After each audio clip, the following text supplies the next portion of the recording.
മഴതോരും മുൻപേ സീരിയലിന്റെ latest episode review ആണ് പറയുന്നത്.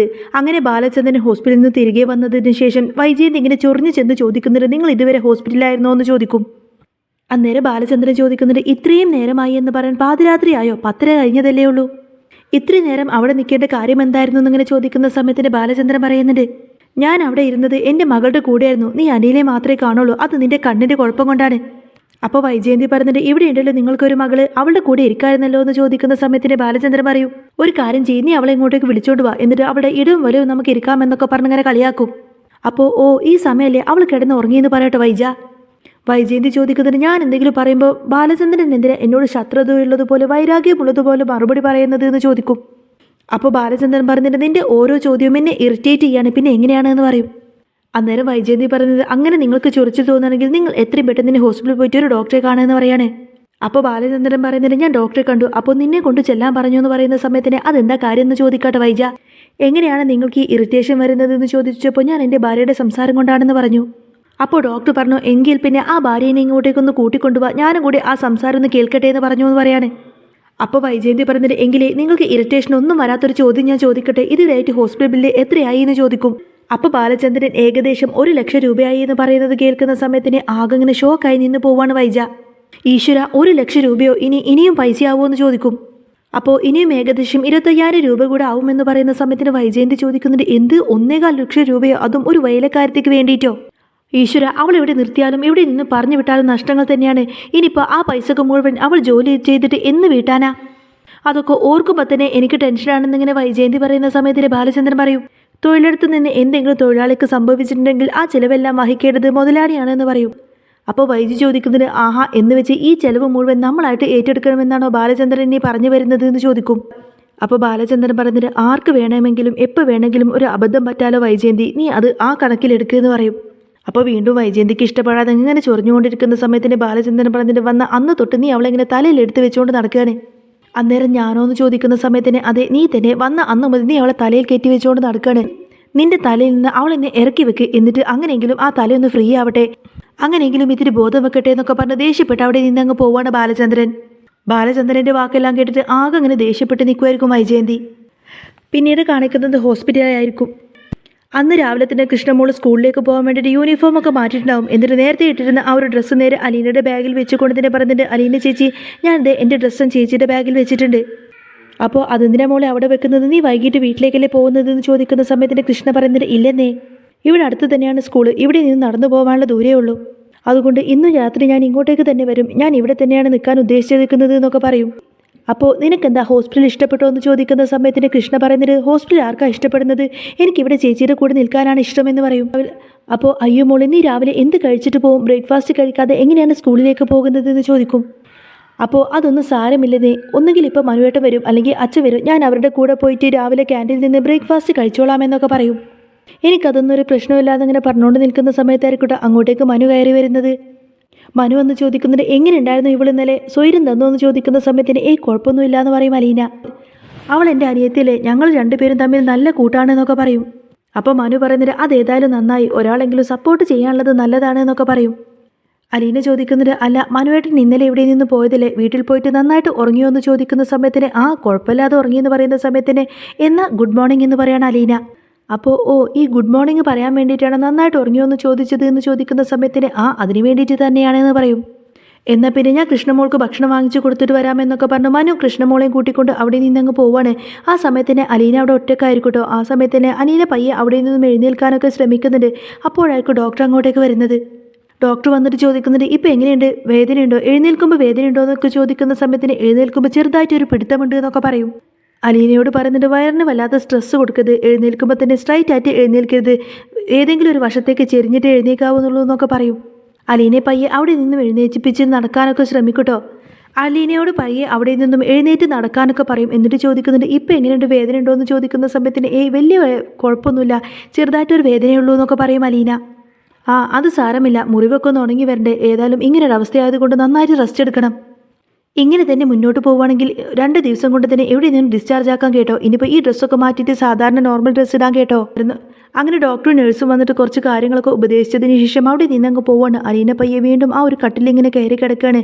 കിടക്കുന്ന സമയത്തൊക്കെ അലീനക്ക് നല്ല വേദന ഉണ്ടായിരിക്കും. പിന്നീട് കാണിക്കുന്നത് മുത്തശ്ശിയായിരിക്കും. അലീനയെ കാണാത്തത് കൊണ്ട് തന്നെ മുത്തശ്ശി ആകെ വിഷമത്തിലിരിക്കുകയാണ്. അലീനയെ പറ്റിയിട്ട് വൈജയന്തിയോടൊന്ന് ചോദിച്ചിട്ട് കാര്യമില്ലല്ലോ എന്നൊക്കെ ചിന്തിച്ച് വിഷമിച്ചിരിക്കുന്ന സമയത്തായിരിക്കട്ടെ കറക്റ്റ് അലീനെ വിളിക്കുന്നത്. മനുവിൻ്റെ ഫോണിൽ നിന്നായിരിക്കും അലീനെ വിളിക്കുന്നത്. ഫോൺ എടുക്കുന്ന സമയത്തിന് മുത്തശ്ശി ഇത് ഞാനാണ് അലീന എന്ന് പറയും. അലീനയുടെ ശബ്ദം കേൾക്കുന്ന സമയത്തിന് മുത്തശ്ശിക്ക് ഭയങ്കര സന്തോഷമായിട്ട് കണ്ണൊക്കെ നിറഞ്ഞു വരികയാണ്. എന്നിട്ട് ചോദിക്കുന്നുണ്ട്, എൻ്റെ പൊന്നു മോളെ, നിൻ്റെ ശബ്ദം കേൾക്കാൻ വേണ്ടി ഞാൻ എത്രയായിട്ട് കൊതിക്കുന്നു. നിനക്കിപ്പോൾ സുഖമാണോ? എല്ലാം ഭേദമായിട്ട് വരുന്നുണ്ടോ? ശരിക്കും എന്താ മോളെ അപ്പം സംഭവിച്ചത് എന്നൊക്കെ ചോദിക്കും. അന്നേരം മുത്തശ്ശിയോട് അവിടെ ആരും ഒന്നും പറഞ്ഞില്ലേ എന്ന് ചോദിക്കുന്ന സമയത്തിന് മുത്തശ്ശി പറയുന്നുണ്ട്, ഇവിടെ ആരോ എന്തോ പറയുന്നത് കേട്ടു, നീ കത്രിക കൊണ്ട് വീണു എന്നൊക്കെ. പക്ഷേ ഞാൻ ഒരിക്കലും അത് വിശ്വസിച്ചിട്ടില്ല. നിനക്കൊരിക്കലും അങ്ങനെയുള്ള അബദ്ധമൊന്നും പറ്റില്ല എന്ന് എനിക്കറിയാമെന്നൊക്കെ പറയും. എന്നിട്ട് എന്താ മോളെ ശരിക്കും സംഭവിച്ചതെന്ന് ചോദിക്കട്ടെ മുത്തശ്ശി. അന്നേരം മുത്തശ്ശിയോട് അത് തുറന്നു പറയാൻ അലീനക്കൊരു ബുദ്ധിമുട്ടായിരിക്കും. മുത്തശ്ശി പറയുന്നത്, എനിക്കറിയാം നിനക്ക് എന്താണ് സംഭവിച്ചതെന്നുള്ള കാര്യം ഏകദേശമൊക്കെ എനിക്കറിയാം. അന്നേരം അലീന പറയുന്നുണ്ട്, മുത്തശ്ശി ഞാൻ വീണത് സത്യമാണെന്ന് പറയുന്ന സമയത്തിന് മുത്തശ്ശി പറയുന്നുണ്ട്, അതെ നീ വീണത് സത്യമാണെന്ന് എനിക്കറിയാം, പക്ഷേ അതിനുള്ള കാരണമൊന്നും ഞാൻ വിശ്വസിച്ചിട്ടില്ല എന്ന് പറയും.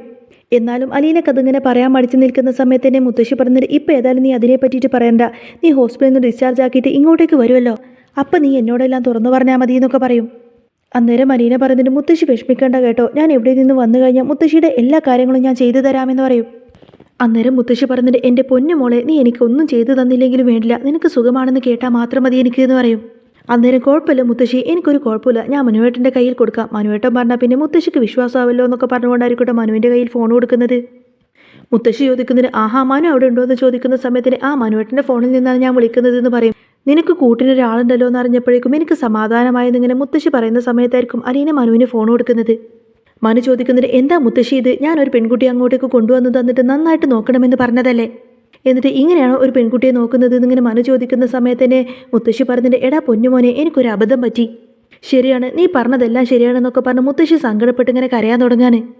അപ്പോൾ മനു പറഞ്ഞിട്ട്, കഴിഞ്ഞത് കഴിഞ്ഞു, ഇനിയിപ്പോൾ ഏതായാലും ജീവൻ തിരിച്ചു കിട്ടിയല്ലോ, മുത്തശ്ശി വിഷമിക്കൊന്നും വേണ്ട. അങ്ങനെ ഫോൺ കട്ടാക്കിയതിന് ശേഷം അലീനയുടെ വിവരമെല്ലാം പറഞ്ഞതിന് ശേഷമായിരിക്കട്ടെ മുത്തശ്ശിക്കൊന്ന് ആശ്വാസമാവുന്നത്.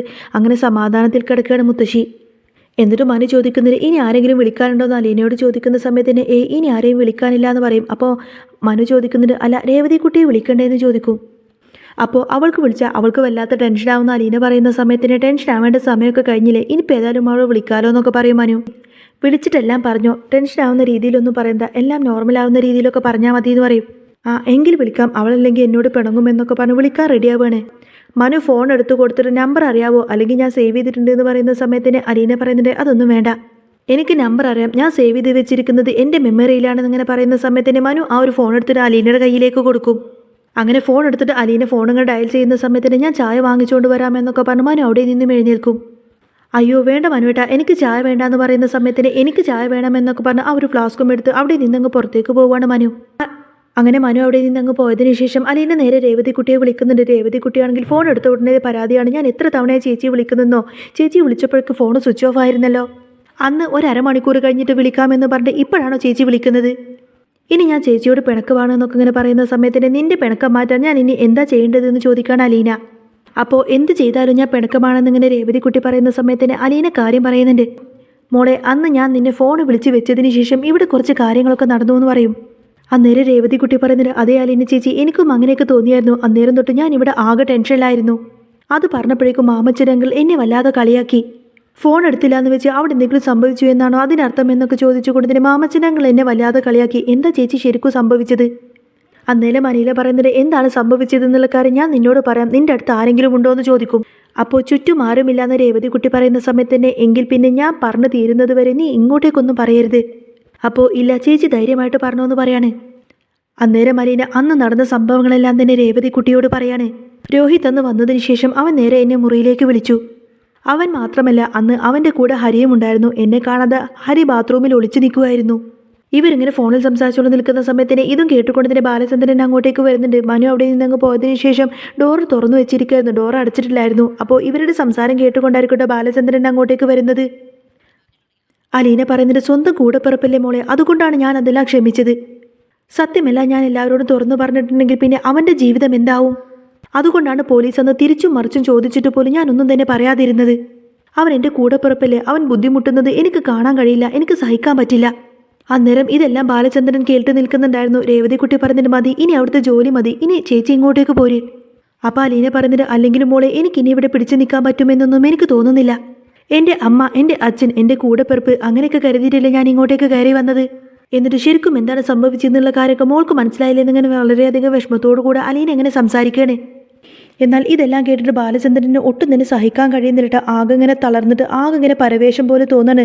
പയ്യെ അവിടെ നിന്നങ്ങ് മാറി വന്നതിന് ശേഷം ഒരു കസാര ഇട്ടിട്ട് അവിടെ ഇങ്ങനെ ഇരിക്കും. എന്നിട്ട് ബാലചന്ദ്രൻ എന്തൊക്കെയാണ് അലീന പറഞ്ഞത് എന്നൊക്കെ ചിന്തിച്ചിട്ട് ആകെ ഇങ്ങനെ വിഷമത്തോടു കൂടെ അവിടെ വന്നിരിക്കുകയാണ്. ഈ സമയത്തിന് അലീന ഫോണൊക്കെ വിളിച്ചിട്ട് കട്ട് ചെയ്തിട്ടുണ്ടാവും. അങ്ങനെ എന്തൊക്കെയോ ചിന്തിച്ചിട്ട് വല്ലാത്തൊരു പരവേശത്തോടു കൂടെ ബാലചന്ദ്രൻ അവിടെ ഇരിക്കുന്ന സമയത്തായിരിക്കും ചായയും വാങ്ങിച്ചിട്ട് മനു ഇങ്ങനെ തിരിച്ചു വരുന്നത്. മനു വന്നിട്ട് ആഹാ അങ്കിള് വന്നോ, ഇതെന്താ പെട്ടെന്ന് ഇവിടെ വന്ന് ഇരിക്കുന്നത് എന്ന് ചോദിക്കും. ബാലചന്ദ്രൻ പറഞ്ഞിട്ട് ഞാൻ വണ്ടിയിൽ നിന്നും ഇറങ്ങി വന്നപ്പോൾ എന്തോ ഒരു കാര്യം മറന്നു, പക്ഷേ ഇവിടെ വന്നപ്പോൾ എനിക്കതൊന്ന് ഓർത്തെടുക്കാൻ പറ്റുന്നില്ല. അതെ, ഞാൻ ചായ വാങ്ങിക്കാൻ പോയതായിരുന്നു, എങ്കിൽ വാ നമുക്ക് മുറിയിലേക്ക് പോവാമെന്ന് പറയും. അന്നേരം ബാലചന്ദ്രൻ ആകെ വെപ്രാളം പിടിച്ചിങ്ങനെ ടെൻഷനോടെ നിൽക്കുന്ന സമയത്ത് തന്നെ മനു ചോദിക്കുന്നത് എന്താ അങ്കിളെ, എന്തെങ്കിലും പ്രശ്നമുണ്ടോ എന്ന് ചോദിക്കും. അന്നേരം നീ എന്തിനാണ് ടെൻഷൻ അടിക്കുന്നത്, നീ ചെറുപ്പമല്ലേ എന്ന് ചോദിക്കുന്ന സമയത്തിന് ഞാൻ എൻ്റെ കാര്യമല്ല, ഞാൻ അങ്കിളുടെ കാര്യമാണ് പറഞ്ഞത് എന്ന് പറയും മനു. അങ്കിളിന് എന്തെങ്കിലും പ്രശ്നമുണ്ടോ, അങ്കിളുടെ എന്തെങ്കിലും ടെൻഷൻ ഉണ്ടോ, അങ്കിൾ എന്താ ഇങ്ങനെ ആബ്സെൻറ്റ് മൈൻഡഡ് ആയിട്ട് നിൽക്കുന്നത്? ടെൻഷനോ, എൻ്റെ ജീവിതത്തിൽ പിന്നെ അത് മാത്രമല്ലേ ഉള്ളൂ എന്നൊക്കെ പറഞ്ഞ് ആകെ പരവേശനായിക്കൊണ്ട് തന്നെ ബാലചന്ദ്രൻ ശരിക്കൊന്നും നടക്കാൻ പോലും പറ്റാതെ ആകെ ഒരു തളർന്ന അവശയിൽ നേരെ മുറിയിലേക്ക് വരികയാണ്. ബാലചന്ദ്രൻ ഇങ്ങനെ മനുവിനോട് ചോദിക്കുന്നൊരു മനു ഇനി നിന്റെ പരിപാടി എന്താണെന്ന് ചോദിക്കുന്ന സമയത്തിന് മനു പറഞ്ഞിട്ട് അങ്കിൾ ഞാൻ ഇവിടെ നിന്നും ഇറങ്ങുകയാണ്, എനിക്കിനി നേരെ ഓഫീസിലേക്ക് പോകണം. പിന്നെ ഇപ്പോൾ അലീനക്ക് വലിയ പ്രശ്നമൊന്നും ഇല്ലല്ലോ, പകൽ ഇങ്ങനെ അങ്ങ് കഴിഞ്ഞു പോയിക്കോളും, പിന്നെ വൈകിട്ടത്തൊക്കെ ആകുമ്പോഴേക്കും കൃഷ്ണമോള് വരുമെന്നല്ലേ പറഞ്ഞത്, അപ്പോൾ പിന്നെ വലിയ പ്രശ്നമൊന്നുമില്ല, ഇങ്ങനെയാണെങ്കിൽ 2-3 ദിവസത്തിനകം ഡിസ്ചാർജ് ആകുമല്ലോ. എന്നിട്ട് മനു അലീനയോട് ചോദിക്കുന്നത് നീ രേവതിയെ കുട്ടിയെ വിളിച്ചോ, എന്നിട്ട് എന്താ അവൾ പറഞ്ഞു എന്ന് ചോദിക്കുന്ന സമയത്തിന് അവൾ ഇത്തിരി പരിഭവത്തിലായിരുന്നു, ഞാൻ അവളെ വിളിച്ചു സംസാരിച്ചു എന്നൊക്കെ പറയും. ബാലചന്ദ്രൻ മനുവിനോട് പറഞ്ഞിട്ട് മനു നീ ആ കറക്റ്റ് സമയത്ത് ഇങ്ങോട്ടേക്ക് വന്നിട്ട് ഓടി നടന്ന് എല്ലാ കാര്യങ്ങളും ചെയ്തു, നീ ഉള്ളത് കൊണ്ട് ഞാൻ ഒരുവിധ ബുദ്ധിമുട്ടും അനുഭവിച്ചില്ല, നീ എനിക്ക് തന്ന സപ്പോർട്ട് അത് എത്രമാത്രം വലുതാണെന്നൊന്നും എനിക്കറിയില്ല എന്ന് പറയുന്ന സമയത്തിന് മനു ചോദിക്കുന്നത് എന്തിനാ അങ്കിൾ എന്നോട് ഈ രീതിയിലൊക്കെ പറയുന്നത്, അതിൻ്റെ ഒന്നും ആവശ്യമില്ല എന്ന് പറയും. അന്നേരം വിഷമത്തോടു കൂടി തന്നെ ബാലചന്ദ്രൻ പറഞ്ഞിട്ട് ഒരു സഹായമില്ലാത്ത സമയത്തിന് ഒരാൾ വന്നിട്ട് കൈ തരുമ്പോൾ അത് എത്രമാത്രം ആശ്വാസമാണെന്ന് എനിക്കറിയാം, നീ ഉള്ളത് കൊണ്ട് തന്നെ അലീനക്കും അത് വല്ലാത്തൊരു ആശ്വാസമായി, അവൾക്കിപ്പോൾ സെൽഫ് കോൺഫിഡൻസ് കിട്ടി, അത് എത്രത്തോളമാണെന്ന് എനിക്ക് മനസ്സിലാവും. ബാലചന്ദ്രൻ മനുവിനോട് ഇങ്ങനെ സംസാരിക്കുന്ന സമയത്ത് പോലും ആകെ വിഷമത്തോടു കൂടിയായിരിക്കും സംസാരിക്കുന്നത്. ബാലചന്ദ്രൻ ഇങ്ങനെയൊക്കെ സംസാരിക്കുന്നുണ്ടെങ്കിലും ആകെ വിഷമത്തോടു കൂടി തന്നെയായിരിക്കും സംസാരിക്കുന്നത്. കാരണം ഇത്രമാത്രം ജീവിതാനുഭവം ഉണ്ടായിട്ട് പോലും തനിക്ക് കൈത്താങ്ങായിട്ട് ആരും തൻ്റെ കൂടെ ഇതുവരെ ഉണ്ടായിട്ടില്ലല്ലോ എന്നൊക്കെ ചിന്തിച്ചിട്ട് ആ വിഷമങ്ങളെല്ലാം മനസ്സിൽ വെച്ചുകൊണ്ടായിരിക്കും ബാലചന്ദ്രൻ സംസാരിക്കുന്നത്. മനു പറഞ്ഞിട്ട് അങ്കിൾ അങ്ങനെയൊന്നും ചിന്തിക്കണ്ട എന്ന് പറഞ്ഞതിന് ശേഷം അലീനയോട് പറയുന്നുണ്ട് കഴിഞ്ഞതൊക്കെ കഴിഞ്ഞു, ഇനി അതിനെ പറ്റിയിട്ടൊന്നും ചിന്തിക്കണ്ട, എങ്ങനെയെങ്കിലും ഈ അവസ്ഥയിൽ നിന്ന് റിക്കവർ ആവണം, എങ്ങനെയെങ്കിലും മുന്നോട്ട് പോകണം, അത് മാത്രമേ ഇപ്പം ചിന്തിക്കാൻ പാടുള്ളൂ, ഇനി വെറുതെ ആവശ്യമില്ലാത്ത കാര്യങ്ങളൊക്കെ ചിന്തിച്ചുകൊണ്ട് തന്നെ മനസ്സ് വിഷമിപ്പിക്കരുത് എന്നൊക്കെ പറയാണ് മനു. എന്നാൽ സത്യമെല്ലാം അറിയാവുന്ന ബാലചന്ദ്രനാണെങ്കിൽ പിന്നെ അലീനെ ഫേസ് പോലും ചെയ്യാതെ ആകെ വിഷമിച്ചെങ്കിലും അങ്ങോട്ടേക്ക് തിരിഞ്ഞു നിൽക്കുമായിരിക്കും. ആ സമയത്തിന് അലീൻ എങ്ങനെ നന്ദി പറയാൻ തുടങ്ങുകയാണ്. അതെ ഞാൻ എന്നൊക്കെ പറഞ്ഞങ്ങനെ നന്ദി പറയാൻ തുടങ്ങും.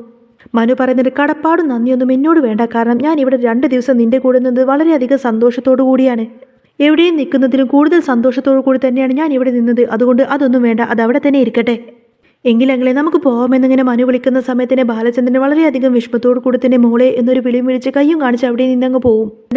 അങ്ങനെ മനു ബാലചന്ദ്രനെ കൂട്ടി അവിടെ നിന്നങ്ങ് പോകുന്നതും കാണിച്ചുകൊണ്ടാണ് എപ്പിസോഡ് പൂർണ്ണമാവുന്നത്. പിന്നെ നാളത്തെ എപ്പിസോഡിൽ വീണ്ടും ബാലചന്ദ്രൻ സത്യമെല്ലാം മനസ്സിലാക്കിയതിന് ശേഷം വീണ്ടും അലീനയെ കാണാൻ വേണ്ടിയിട്ട് അങ്ങോട്ടേക്ക് വരുന്നുണ്ട്. അലീനയോട് ബാലചന്ദ്രൻ പറയുന്നുണ്ട് ഒരു പരീക്ഷണം കഴിഞ്ഞു, ഇനി അടുത്ത പരീക്ഷണത്തിലേക്ക് അല്ലേ എന്ന് ചോദിക്കും. അന്നേരം അലീന പറഞ്ഞിട്ട് സാറിനറിയാലോ ഞാൻ ആ വീട് എൻ്റെ വീട് പോലെയാണ് കരുതിയത് എന്ന് പറയും. ബാലചന്ദ്രൻ പറഞ്ഞിട്ട് നീ ആ വീട് നിന്റെ സ്വന്തം വീട് പോലെ കരുതി, പക്ഷേ അത് മനസ്സിലാക്കാനുള്ള ബുദ്ധി ഇതുവരെ വൈജയന്തിക്ക് ഇല്ലല്ലോ എന്നൊക്കെ പറയും. എന്നാൽ സത്യമെല്ലാം മനസ്സിലാക്കിയതിന് ശേഷം ബാലചന്ദ്രൻ നേരെ പോയിട്ട് വൈജയന്തിയെ കാണുന്നുണ്ട് എന്ന് മാത്രമല്ല